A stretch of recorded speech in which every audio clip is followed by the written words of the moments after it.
Good morning प्यारे बच्चों। आप लोगों को आज अपने विद्यालय से अर्थात सोमवार 28 दिसंबर 2020 को अपने स्कूल से जो वर्कशीट मिलेगी उसके बारे में हम बात करेंगे। सामाजिक विज्ञान की यह वर्कशीट हमारे अतीत के अध्याय मुगल साम्राज्य से ली गई है और इसकी संख्या 25 है।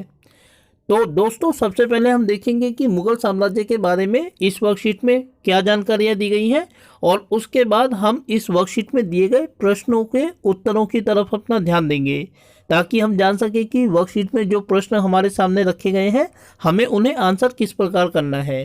तो दोस्तों, मुगल साम्राज्य के बारे में जो इसमें जानकारी दी गई है, सबसे पहले वह जहांगीर के बारे में है और उसके बारे में जो बताया गया है सबसे पहले हम उस तरफ अपना ध्यान देंगे और उसके बाद आगे बढ़ेंगे। तो चलिए शुरू करते हैं जहांगीर के बारे में जानना जो हमें वर्कशीट में बताया गया है। जहांगीर ने अकबर के सैन्य अभियानों को आगे बढ़ाया। मेवाड़ के सिसोदिया शासक अमर सिंह ने मुगलों की सेवा स्वीकार की। इसके बाद सिखों, अहोमों और अहमदनगर के खिलाफ अभियान चलाए गए जो पूर्णतः सफल नहीं हुए। जहांगीर के शासन के अंतिम वर्षों में राजकुमार खुर्रम, जो बाद में सम्राट शाहजहां कहलाया, ने विद्रोह किया। जहांगीर ने चित्रकला को काफ़ी बढ़ावा दिया। अब दोस्तों, अगली जो बात की गई है वो जहांगीर की पत्नी मेहरुन्निसा के बारे में बात की गई है, जिसे हम अक्सर नूरजहां के नाम से जानते हैं। तो चलिए देखते हैं कि नूरजहां के बारे में क्या बताया गया है आप लोगों की वर्कशीट में। मेहरुन्निसा ने 1611 में जहांगीर से विवाह किया और उसे नूरजहां का खिताब मिला। नूरजहां हमेशा जहांगीर के प्रति अत्यधिक वफादार रही और उसको समय समय पर सहयोग देती रही। नूरजहां के सम्मान में जहांगीर ने चांदी के सिक्के जारी किए, जिनमें एक और उसके स्वयं के खिताब उत्कीर्ण थे और दूसरी ओर यह वाक्य रानी बेगम नूरजहां के नाम से गढ़ा गया था। बाई ओर दिया गया दस्तावेज नूरजहां द्वारा जारी किया गया आदेश या फरमान है। चौकोर मोहर बताती है उदात और महान महारानी नूरजहां पातशाह बेगम का आदेश। गोल मोहर के अनुसार शाह जहांगीर के प्रताप में महारानी चंद्रमा जैसी वैभवशाली बन गई। हम कामना करते हैं कि नूरजहां पातशाह इस युग की सर्वोत्तम महिला बने। और इसके बाद दोस्तों, शाहजहां के बारे में जानकारी दी गई है। देखते हैं कि शाहजहां के बारे में आपकी वर्कशीट में क्या जानकारियां दी गई है और उसके बाद हम आगे बढ़ेंगे। दक्कन में शाहजहां के अभियान जारी रहे। अफगान अभिजात खान जहान लोदी ने विद्रोह किया और वह पराजित हुआ। अहमदनगर के विरुद्ध अभियान हुआ जिसमें बुंदेलों की हार हुई और ओरछा पर कब्जा कर लिया गया। उत्तर पश्चिम में बल्ख पर कब्जा करने के लिए उज्बेकों के विरुद्ध अभियान हुआ जो असफल रहा। परिणाम स्वरूप कंधार सफाविदों के हाथ में चला गया। 1632 में अंततः अहमदनगर को मुगलों के राज्य में मिला लिया गया और बीजापुर की सेनाओं ने सुलह के लिए निवेदन किया। 1657-58 में शाहजहां के पुत्रों के बीच उत्तराधिकार को लेकर झगड़ा शुरू हो गया। इसमें औरंगजेब की विजय हुई और दारा शिकोह समेत उसके तीनों भाइयों को मौत के घाट उतार दिया गया। तो दोस्तों, ये जानकारी थी जो मुगल बादशाह जहांगीर और उनकी पत्नी नूरजहां एवं पुत्र शाहजहां के बारे में आज की वर्कशीट में दी गई है। अब इसमें 2 क्रियाकलाप दिए गए हैं और कुछ सवाल हैं जिनका हमें जवाब देना है। सबसे पहले क्रियाकलाप की तरफ हम दृष्टिपात करते हैं और देखते हैं कि क्या क्रियाकलाप दिया गया है इस वर्कशीट में। पहला वर्कशीट जो क्रियाकलाप है वह इस प्रकार है कि मुगल सम्राट शाहजहां को उनकी स्थापत्य कला अर्थात इमारत व वास्तुकला की उपलब्धियों के लिए अधिक याद किया जाता है। उनसे जुड़े कुछ स्मारकों के विषय में जानकारी एकत्र कीजिए। दोस्तों, क्योंकि इस समय मैं ही आपके सामने इस वीडियो को प्रस्तुत कर रहा हूं, तो मैं आपको बताना चाहूँगा कि शाहजहां मुगल वंश के एकमात्र शासक थे जिन्होंने अनेक इमारतों का निर्माण करवाया। दिल्ली में उन्होंने लाल किले का निर्माण करवाया।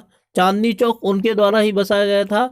जामा मस्जिद का निर्माण भी उनके द्वारा किया गया था और लाल किला भी उनके द्वारा ही बनवाया गया था। इसके अलावा जो दूसरी वर्कशीट क्रियाकलाप दिया गया है वह इस प्रकार है कि मान लीजिए आप एक मुगल सम्राट हैं। उत्तराधिकार के होने वाले युद्धों को रोकने के लिए कुछ उपाय बताइए।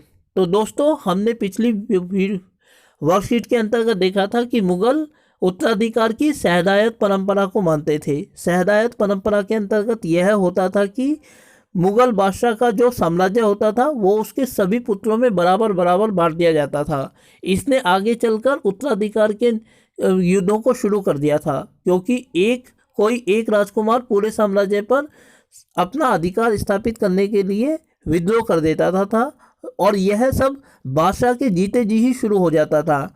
इस दृष्टि से अगर हम हिंदू परंपरा में देखें तो हिंदू परंपरा में कभी भी इस तरीके का कोई युद्ध नहीं हुआ था, क्योंकि हिंदू शासक अपने जीवन काल में ही अपने उत्तराधिकारी को घोषित कर देते थे।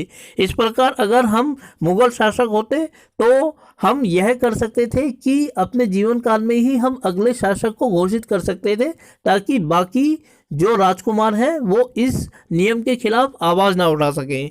अब इसके बाद दोस्तों सत्य व असत्य बताना है और 2 सवाल इसके लिए हमारे सामने रखे गए हैं। पहला है कि नूरजहां शाहजहां की पत्नी थी, यह असत्य है क्योंकि नूरजहां मुगल बादशाह जहांगीर की पत्नी थी। और दूसरा, औरंगजेब जहांगीर का पुत्र था, यह भी असत्य है क्योंकि जो जहांगीर था वह मुगल बादशाह शाहजहां का पुत्र था। अब दोस्तों 2 सवाल हमारे सामने इस वर्कशीट में दिए गए हैं जिनका उत्तर हमें देना है। सवाल छोटे हैं लेकिन इनके जवाब बड़े हैं, इसीलिए हम इन सवालों का जो जवाब देखेंगे वो लिखित रूप में कागज़ पर अन्य तरीके से देखेंगे। सवालों की तरफ पहले हम नज़र दौड़ा लेते हैं और उसके बाद जवाबों की तरफ हम वापस आएंगे। पहला सवाल है कि शाहजहां के विजय अभियानों पर एक नोट लिखिए। दूसरा सवाल है कि आपने पढ़ा है कि नूरजहां का सम्राट जहांगीर पर काफ़ी प्रभाव था। क्या आपको लगता है कि उस समय आम स्त्रियों का जीवन भी उतना ही सुखदायक होगा? दोस्तों, अब हम इन सवालों का जवाब देखते हैं लिखित रूप में कि हम किस तरह से इन सवालों के जवाबों को दे सकते हैं। दोस्तों, जो पहला सवाल है कि शाहजहां के विजय अभियानों पर एक नोट लिखिए, इसका जवाब हम इस प्रकार लिख सकते हैं कि शाहजहां ने साम्राज्य विस्तार के लिए अनेक अभियान चलाए, जिनमें कुछ सफल तो कुछ असफल भी हुए। शाहजहां के शासनकाल में अहमदनगर के खिलाफ अभियान चलाया गया, जिसमें बुंदेलों की हार हुई और ओरछा पर कब्जा कर लिया गया। बल्ख पर अधिकार करने के असफल अभियान के तहत कंधार उनके हाथों से निकल गया। 1632 में अहमदनगर पर अधिकार हुआ और इसी दौरान बीजापुर की ओर से सुलह करने का निवेदन भी आया। इसके बाद दोस्तों सवाल नंबर 2 है कि आपने पढ़ा है कि नूरजहां का सम्राट जहांगीर पर काफी प्रभाव पड़ा था। क्या आपको लगता है कि उस समय आम स्त्रियों का जीवन भी उतना ही सुखदायक रहा होगा? और इस सवाल के जवाब को हम इस तरह से लिख सकते हैं कि हमें लगता है कि आम स्त्रियों का जीवन उतना सुखदायक नहीं रहा होगा, क्योंकि नूरजहां शासक वर्ग से संबंध रखने वाली स्त्री थी, इसलिए उसका जीवन इतना सुखदायक था कि शासक जहांगीर के चरित्र पर उसका प्रभाव पड़ा। जबकि आम स्त्रियों का जीवन इतना सुखदायक नहीं था, बल्कि स्त्रियों को उस समय अलग दृष्टिकोण से देखा जाता था। स्त्रियों को पूरी तरीके से पुरुषों के अधीन रखा जाता था और किसी आम इंसान के लिए इस तरीके की बात सोचना भी गलत था कि वह स्त्रियों को आज़ादी दे और उनको पुरुषों के बराबर माने। इसलिए आम स्त्री का जीवन और नूरजहां का जीवन में जमीन आसमान का फर्क था दोस्तों।